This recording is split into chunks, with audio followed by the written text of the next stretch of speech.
I like the dog. It's friendly. Good evening.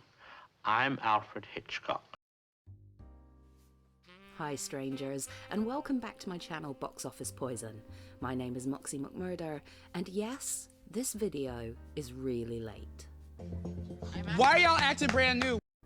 Move past it, because today I want to talk about Alfred Hitchcock Presents. More specifically, the first episode, Revenge. These days we're used to big-name directors and actors working in TV, but that wasn't always the case. Directors like David Fincher, Martin Scorsese, Quentin Tarantino, they've all dabbled in television. But in 1955, it was a different story. Television was in its infancy, but it was a growing sensation. According to the Digital Public Library of America, half of all American homes had a TV set in 1955. So TV shows were doing numbers.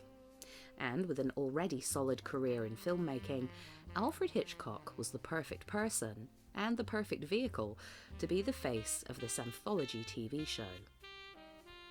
Airing on CBS and NBC, Alfred Hitchcock Presents ran for 7 seasons, although in 1962 the running time of the show was extended to 60 minutes, and it was renamed the Alfred Hitchcock Hour. In 2021, Rolling Stone ranked Alfred Hitchcock Presents 18th on its list of 30 best horror TV shows of all time. And in 1985, the show was brought back, but that's a story for another video. Initially to be called the Alfred Hitchcock Theatre, the first episode of Presents aired on the 2nd of October 1955. The programme's theme music, Charles Gounod's Funeral March of a Marionette, was suggested by frequent Hitchcock collaborator Bernard Herrmann. Hitchcock's monologues were written especially for him by James B. Allardyce. With his trademark deadpan delivery, these intros and outros to the episodes are really quite fun. Hitchcock himself directed 17 episodes over the course of the series, and other directors like Robert Altman, Ida Lupino, and William Friedkin joined the series as well. Writers included Ray Bradbury, Robert Bloch, and Harlan Ellison. So I've chosen today to talk about Revenge, which is the first episode of Season 1. It really stuck with me for a long time after I watched it. Not entirely sure why, although it is a good story. It is. The screenplay was written by Francis M. Cockrell, who wrote 18 of the episodes in the whole series, and the screenplay is based on a short story by Samuel Blass. Revenge stars Vera Miles, who would go on to star in Hitchcock's Psycho in 1960, and Ralph Meeker, who would star in Kiss Me Deadly the same year as this episode was broadcast. The location for this particular tale is a trailer park, and we are introduced to a couple, Elsa and Carl.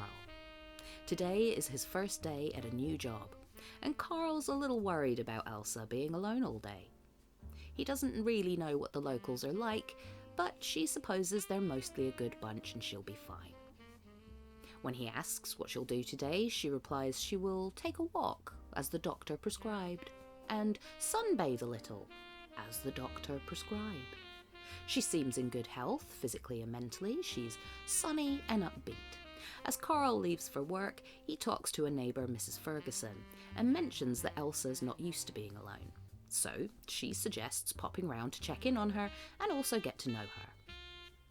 Mrs. Ferguson pops by to see Elsa, and she reveals that she and Carl moved to California after she had a breakdown, and she's come here to recuperate. She talks about how she was a ballet dancer and that she got married around the same time as her first big performance, and it was a case of too much happiness at one time. Right. Which is an interesting way to put it. Mrs. Ferguson invites her to go into town, but she stays home because she's going to bake a cake for her husband. But first, Elsa decides to take in some sun in her bikini, and Mrs. Ferguson is scandalized. Later that day, Carl returns home to find the trailer full of smoke. He finds Elsa unconscious on the floor, and as Carl puts her on the bed, he finds a flower in her fist. Elsa comes to and describes a man who claimed to be a salesman. He came into the trailer, and when she refused to give him money, he attacked her. Carl is supportive and is quick to action, with the police being called soon after. The police arrive and Mrs. Ferguson says she heard nothing all afternoon, but a different neighbour saw a strange man in the trailer park. A doctor says Elsa's physically okay, but this attack happening so close to her breakdown could have caused severe psychological damage. He advises taking her to a hotel to rest. The cops, they aren't confident that they can find her assailant because she only gave a very vague description of a tall man in a grey suit. But they promise to do everything they can. Carl asks Elsa if she would recognise the man that attacked her if she ever saw him again, and she says yes. They drive around a little before heading to the hotel, and Elsa is clearly still in shock. She's very still and quiet, but then suddenly she sees the man who attacked her.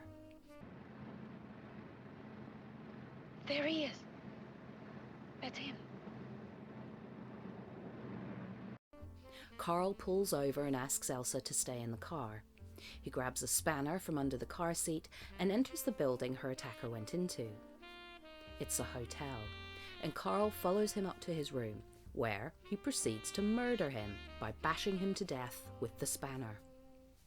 He leaves calmly and quickly, gets back in the car with Elsa, and he tells her they should go out of town for a little while, find somewhere quieter and prettier. And she agrees. Meanwhile, the hotel staff discover the body, and the couple drive on in silence. And this is when the other shoe drops, because Elsa, looking out the window, suddenly says, There he is. That's him. That's him.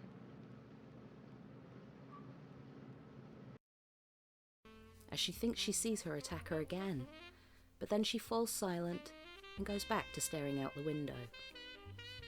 Carl just looks at her and he realises she was probably wrong the first time, and Carl's just murdered an innocent man.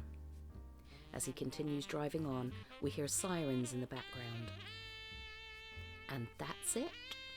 Hitchcock comes on, makes a joke about death of a salesman, and goes on to say that Carl was caught for his crime and put in prison. Hitchcock was forced to add these crime doesn't pay codas by the censors at the time. I really enjoy this story, and the whole series, to be honest. There are lots of episodes to talk about. I was hoping to find a bit more information on how the TV show actually came to be. I assume that producers approached Hitchcock and not the other way around, but it would be interesting to find out more. There was a book that I was interested in getting, but it was kind of pricey, so perhaps I'll wait for that. But I would like to cover more episodes in the series, so let me know in the comments if that's something that you would like. I believe you can stream episodes of Alfred Hitchcock Presents on Hulu, and of course you can buy them on DVD, which I would honestly recommend because I don't trust streaming services to keep my favourite shows and films around, particularly because I like a lot of older TV shows and films, and they always seem to be first on the chopping block. Anyway, this video was a long time coming. I was supposed to have this out in January, but life got in the way. And so it's really important that I thank all of you for sticking around and supporting my channel. I want to say a big thank you to my supporters on Patreon and Ko-Fi. Veronica, John, Sinead, and Paul, you are all awesome people.